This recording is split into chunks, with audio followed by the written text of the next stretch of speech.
Unfortunately, today, for the most part, the people who need it the most, that help, they really have to succumb to either Googling to learn about money. They can go on TikTok, and whether people like it or not, you cannot negate the fact that it is a space Oh, of yeah. advice, and it's easy to get to because you can just ask the question. In fact, it's quickly becoming, Google's concerned. I mean, it's quickly Mhm. becoming the new Google, if you will, because people can just go in and become today's years old and learn from somebody on a particular topic, which in this case, financial services is very real. And so we need to replace people or bring more people in that can service that community that you drove by, although they may not be your person. None of those people may be your ideal client, but they are for someone else.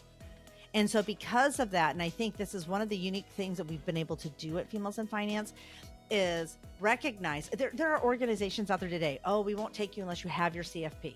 I'll take you. We are the land of the misfits, the MISS fits. They're the ones who come to us and say, oh, I can't do this because I don't have a CFP, or I can't do this because I have no designation. I can't do this because I don't have my 65 yet, or my insurance. Well, I don't, whatever it is, like, give me you're tired, you're poor, you're hungry. I will take them. And that really has become what we are. And because of that, and we're such this modge podge of different professionals, we're learning from each other. We're crowd, sourcing our information across a variety of different financial service landscapes to be able to be truly, well-rounded, holistic, which I absolutely detest that word now, but it's just because it's so overplayed. But we really are becoming better professionals, but it matters because you're driving by more business today than you'll ever write in your life.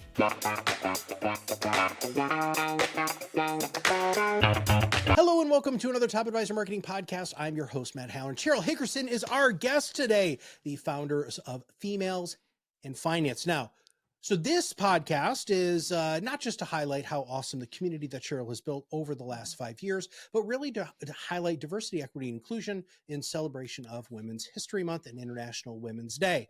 And Sheryl, as we were prepping for this, I was like, yeah, so just so you know, you're going to say the same thing you probably said a million times about females in finance, but I don't know if our audience actually truly understands the big picture mission, vision, and what you have already accomplished.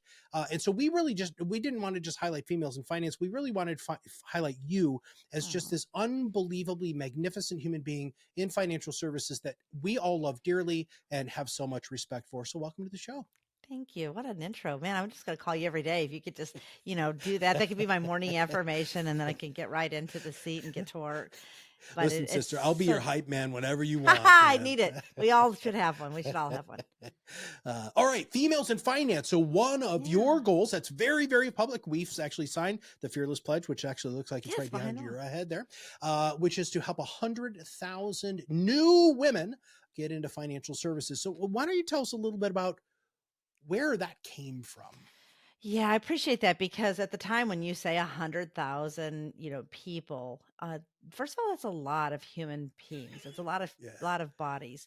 And at the same time that it sounds really crazy, and I was told that number was really crazy, quite literally 10 days after I said that, we were together in Salt Lake City at the then Riskalyze, now Nitrogen Fearless Conference. Not only 10 days later did somebody say we need 75,000 REAs just to serve the need of today. And so I didn't feel too far off. What I had done, if we back that up, when I started Females in Finance, I interviewed 413 women, asking them, how did you get hired? How did you get mentored? How did you get trained? How did you get advanced? Those 4 pillars are really the promises behind the Fearless Pledge. How do we hire, mentor, train, and advance more, individuals in this profession of financial services and financial technology, because they really are siblings, because you can't do one without the other today. But what we found is I threw 2 bonus questions in with those that, it's sort of an informal poll, but I found out from Dr. Julie Raggett's a little time later, if I had really done that in a more, formulated way, we could have used that data for other studies, but that's fine. And people also ask me, why did I only ask 413 women? I'm like, have you ever called 413 women? Okay. Because it takes a lot to get the calls back and to coordinate the data. Yeah. But intrinsically, I asked a question. One was an intrinsic question of, do you feel successful? Because I can't deem you successful. You can't deem me. It's a Mhm. feeling we have that's inside of us. But one of the other questions I asked was, did you ever have a male ally along the way to help with the trajectory of your career, your momentum?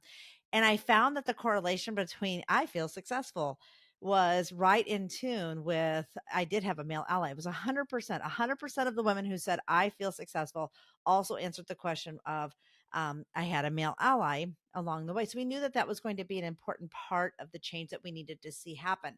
So then I went down the path of looking at the numbers of it, right? And so I worked with an actuary out of Iowa and had asked him to, really put some numbers together around what does retention, look like, if we actually in recruitment needs, because some of the things that we found from it really astonished me. So here I've been doing this since I was 19 and I'm 53 years old. So I've been doing this a minute.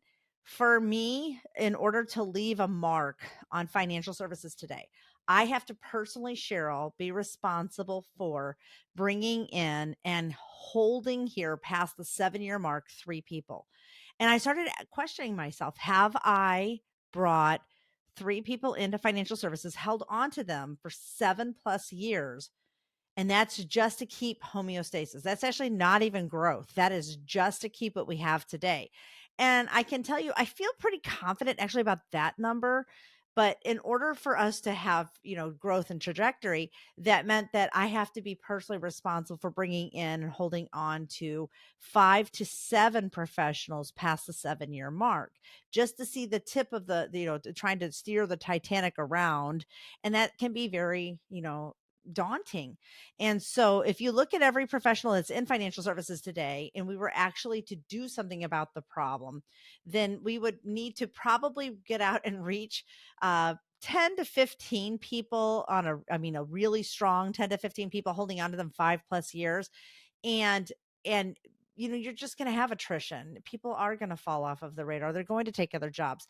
And you have to take all of that into account. And that's a very long answer to a very involved problem, because we've done a notoriously poor job of recruiting. Now, we've gone out traditionally through unconscious bias and found other professionals that have a tendency to look a lot like us.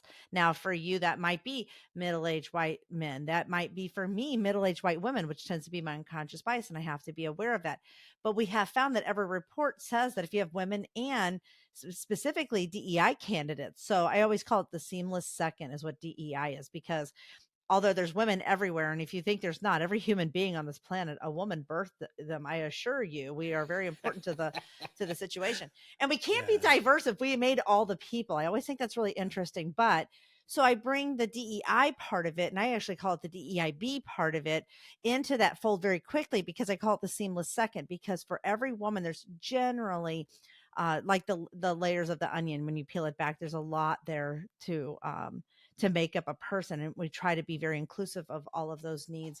And so what that might look like is a woman who is black, a woman who's black and has English as a second language, a woman who's black, English as a second language, and is gay. As you add every single one of those layers, are we doing a good job in going out recruiting and advancing Mhm. those professionals? That's been not such a good area for us. So I'm working with organizations, and from individuals to smaller organizations to larger organizations, on how do we address that? Because I can't fix the problem. That would be very cavalier for me to say, I'm coming in to save the day.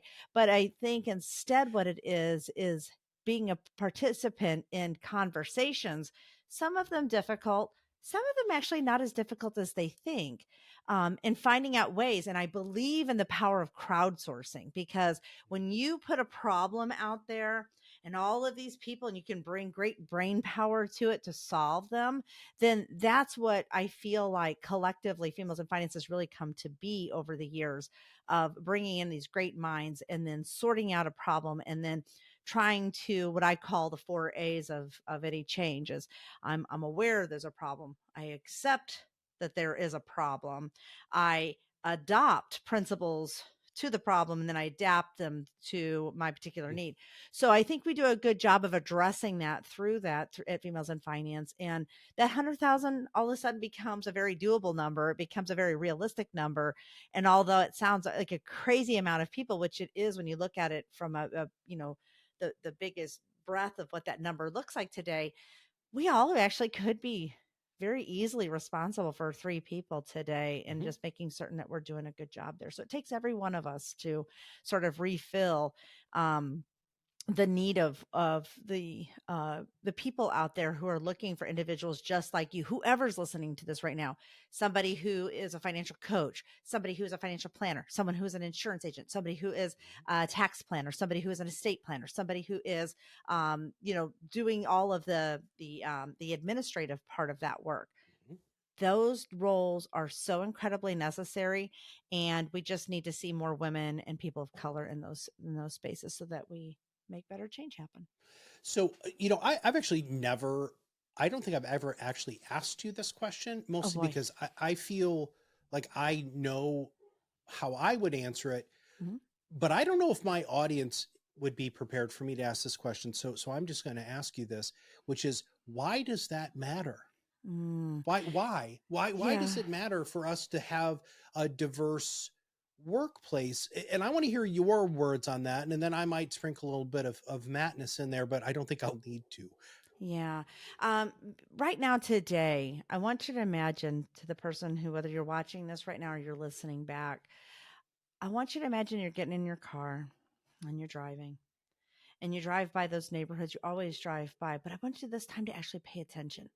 I want you to actually drive down the road and look around at that neighborhood over there that you've never been down that street, and those homes that you see up off in the hills. Or you're driving through town and you see the apartments that are sitting up on the top of the buildings, the supermarkets, as such that there are people that live there. Everybody is deserving of financial services in some capacity. Now, we're not all having the same issues with our money. Some are very complex, some are actually very simple. But depending on who the person is, what the complexities are or not of their money, they still are deserving of having somebody there that looks and sounds like them or understands their situation and can give them really good advice. Unfortunately, today, for the most part, the people who need it the most, that help, they really have to succumb to either Googling to learn about money. They can go on TikTok, and whether people like it or not, you cannot negate the fact that it is a space Oh, of yeah. advice, and it's easy to get to because you can just ask the question. In fact, it's quickly becoming, Google's concerned. I mean, it's quickly Hmm. becoming the new Google, if you will, because people can just go in and become today's years old and learn from somebody on a particular topic, which in this case, financial services is very real. And so we need to replace people or bring more people in that can service that community that you drove by, although they may not be your person. None of those people may be your ideal client, but they are for someone else. And so, because of that, and I think this is one of the unique things that we've been able to do at Females in Finance, is recognize there are organizations out there today. Oh, we won't take you unless you have your CFP. I'll take Yeah. you. We are the land of the misfits, the MISS fits.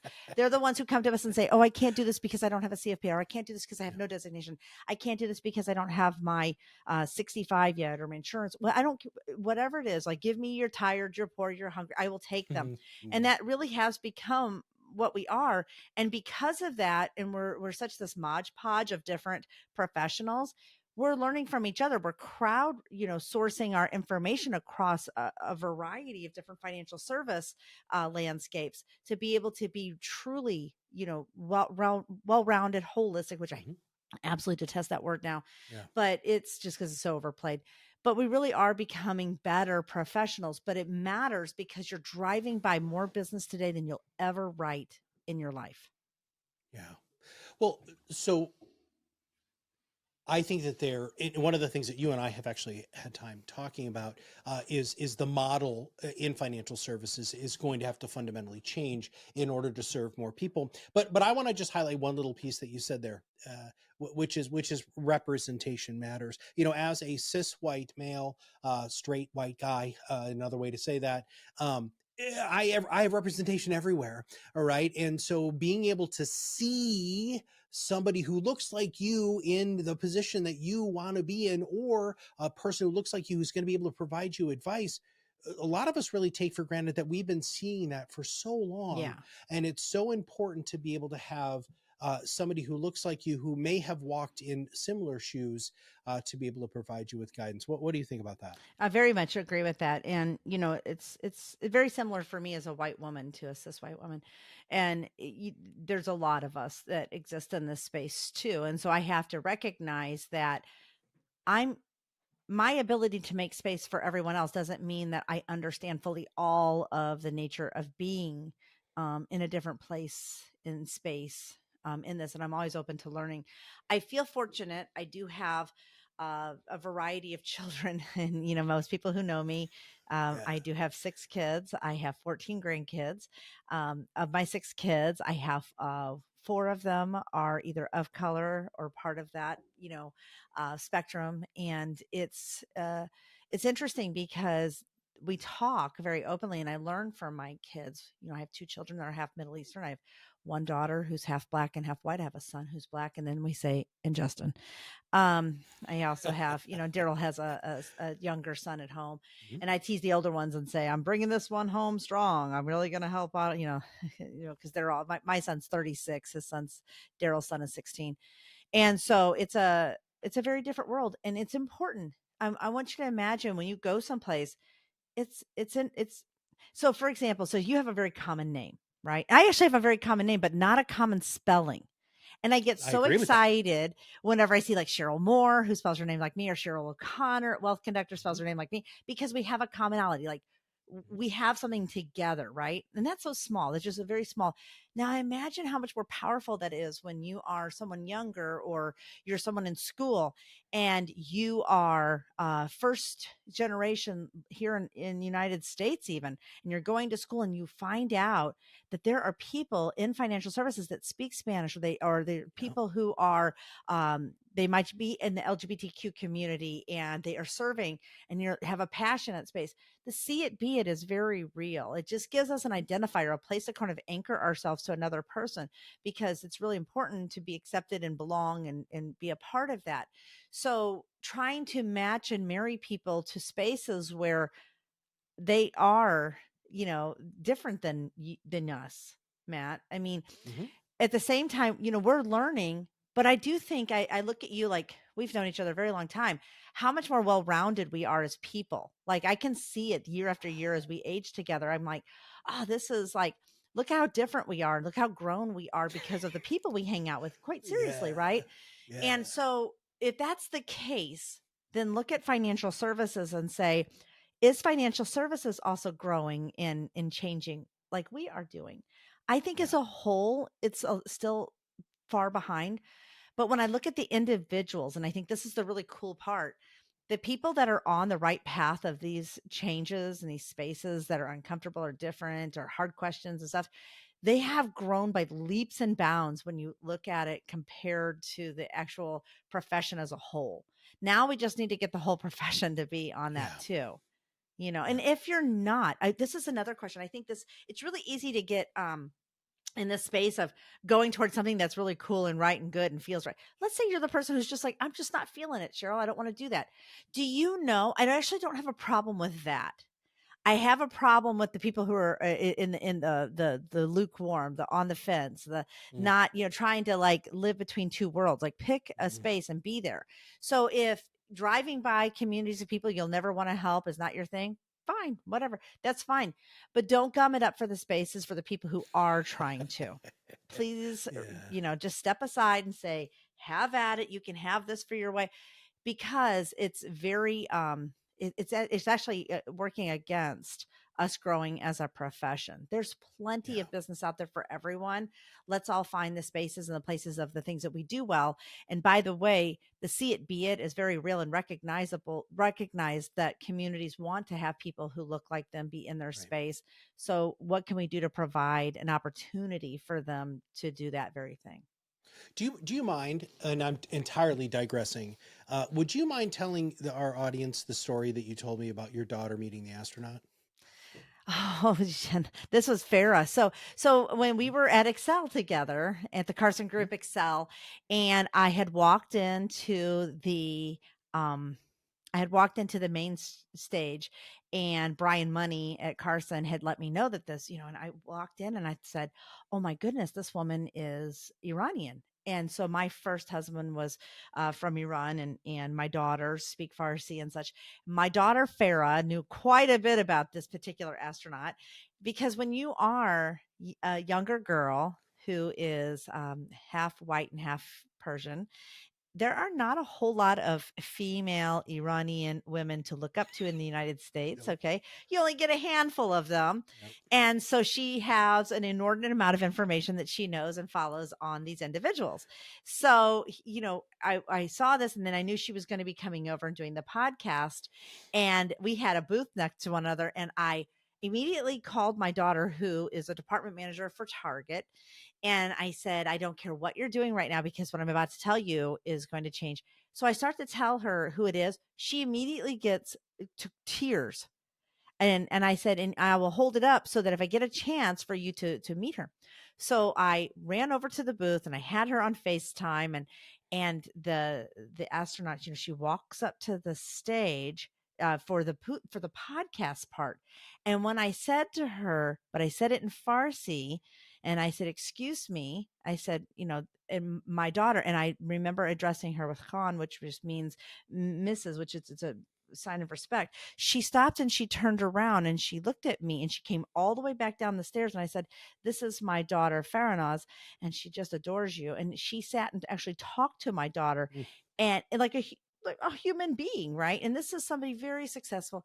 And afterwards, my daughter, she said, "When you see people being able to do those things, it makes somebody like me feel like I can do more. I can I can go be more in this space." And for a mom, now let's just turn on my mom, let's just go to the mom part of who I am. Anybody who can take a moment and make somebody feel seen, the mom in me, come on. I was touched. I mean, it meant so much to me, as because I could never give that to my daughter, because I can never be that part of the role model of what she's looking for. And it was just think about how we can be doing that more often for young people with our profession. It's profound. Well, you had said, when we were at the top of the show, you were talking about kind of the categories that the females in finance lives in, and one of the ones that you talked about was tech. And Nicole Casperson was on Twitter a little while ago, and actually, I think you actually liked this comment. And she was being told by the group that she was working with that this whole fintech is femme thing, and she was going to write a book and all, and they're like, "Yeah, you probably shouldn't do this." And her response was, "Watch me." Yeah. And if you've seen, which I don't know if people have actually seen her career trajectory, but what she has been able to do to help people understand that having more women in Hmm. fintech and tech in general is so important. So as we wrap the show up today, my final question for you is what can our listeners do to help convince, I'm using that word very specifically, and persuade more women and people of color to get into financial services? Well, the first thing, and I appreciate that, it's a deeper question than maybe one might realize, is that to first ask yourself the question, do I even talk to women and people of color on the regular?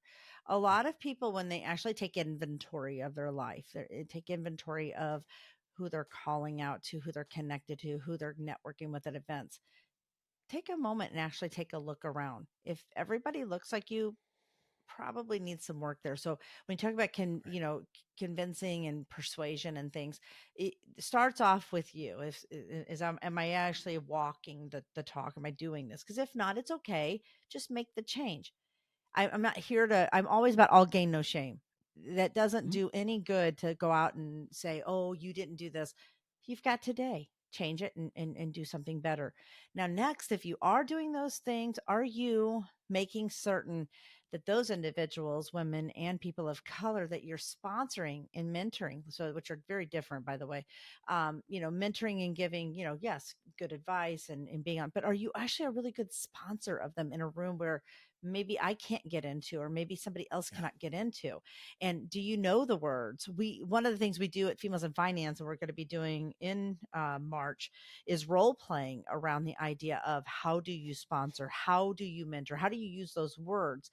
And we offer that free for anybody in financial services to attend. You don't even have to be a Females in Finance member, just come and learn, because there are so many opportunities that many of us are in those spaces.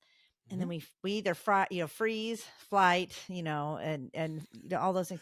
But honestly, a lot of times we just don't know the words or the scenarios of what those look like.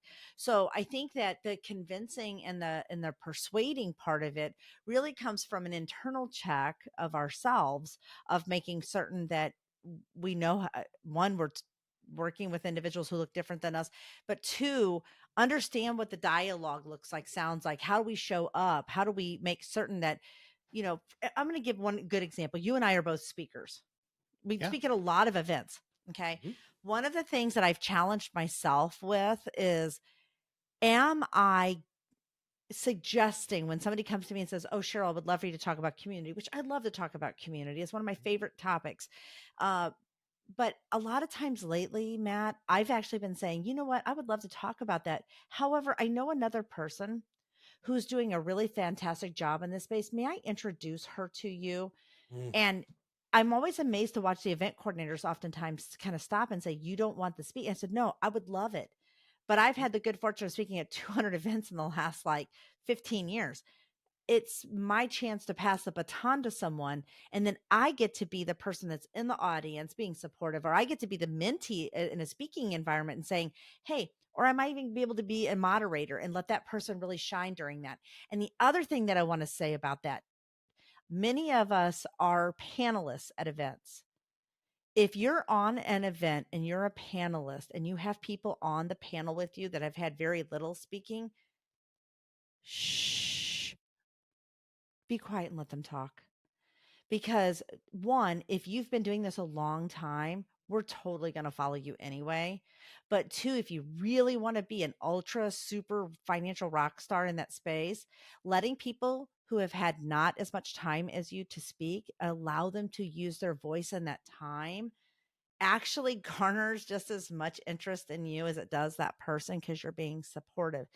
And that's and I exercise that against myself too, Matt. I mean, I know I've watched you speak on stages, and you're very, very good at turning that over to people who've maybe not had as much speaking opportunity. I really applaud you for doing that as a male ally. But I think we just need to continue doing that, because those voices are very important to the conversation, and they actually make for better events. But that is part of the persuasion and the convincing that needs to happen, is being in that space and giving them the opportunity to do that. Yeah. I remember I was on a panel a little while ago, and I was on with two very I couldn't believe I was actually on the panel with them. To be really honest, it's two very, very high profile, unbelievably successful women in financial services. And I'm sitting there and I got done and I got off the stage, and one of them actually doesn't speak very much. Actually, let me rephrase that. Neither of them speak very much. And this was a great opportunity for them. And I got off the stage, and one of them grabbed my arm and she's like, "Why didn't you say anything?" And I mean, I said stuff. Don't I get know me what you wrong. mean, though. Yeah. And I was like, what are you talking about? She's like, I said exactly what I needed to say. I had some talking points, right? I mean, I'm there for a reason, right? And she was like, "We were waiting for you to speak more." And I was like, that's part of the problem. It is. You shouldn't have been. I was waiting for you. You're the freaking expert. What the hell? And so I think that there's some imposter syndrome, some of those things. Very and, much and so. I wanted to bring that up actually, Sheryl, because this is one of the empowerment components of Females in Finance that I love that you do, is you actually have these conversations at your Sip and Savers, and you have it at some of your events to really help women understand that they need to step into their own absolute greatness. Now, if somebody wants to find out more about Females in Finance, hire you as a speaker, which they should do, or find out who you know, who Sheryl knows who would be a great speaker at the Please. event, where should they go? Yeah, go to femalesandfinance.com. That's the first place to go. And there's so much there. You can always reach out to me too. If you send an email to support@femalesandfinance, then .com, our team can then answer that question, get back a little bit faster on it. And really quick, what you just said there about leaning into those, I tell everybody when they ask, what does Females in Finance do? The short of it is we support the human being part of who you are to do the human doing, because the speaking and the expertise and all that's human doing, but we do a lot more support around the human being part of that, and whether that be supporting the imposter syndrome and getting the confidence, or making certain that they have answers to questions and things, those actually are just as, if not more important than the actual human doing stuff, which is the educating around the training of the different topics and such. So and I do think we do an inordinately good job of making certain that people feel seen and heard and have a space that's safe and vulnerable for them to ask hard questions and get the answers. And I think it's why when people do go out from a testimonial perspective on their own and say, this is why I like being a part of this organization, it's special. Yeah. And I absolutely love everything that you're doing. We here at ProudMouth love what you're doing. I know that there's going to be lots of stuff that we're going to be doing together in 24 and many, many, many moons to come. Sheryl, as a personal friend of mine and somebody I consider family, I love you. Thank you very much for everything that you're doing. And listen, everybody, go to femalesandfinance.com, find out more about how you can participate in that. And of course, if there's anything we can do for you here at ProudMouth, please go ahead and reach out. So for Sheryl and all of us here at ProudMouth, this is Matt Halloran, and we'll see you on the other side of the mic very soon.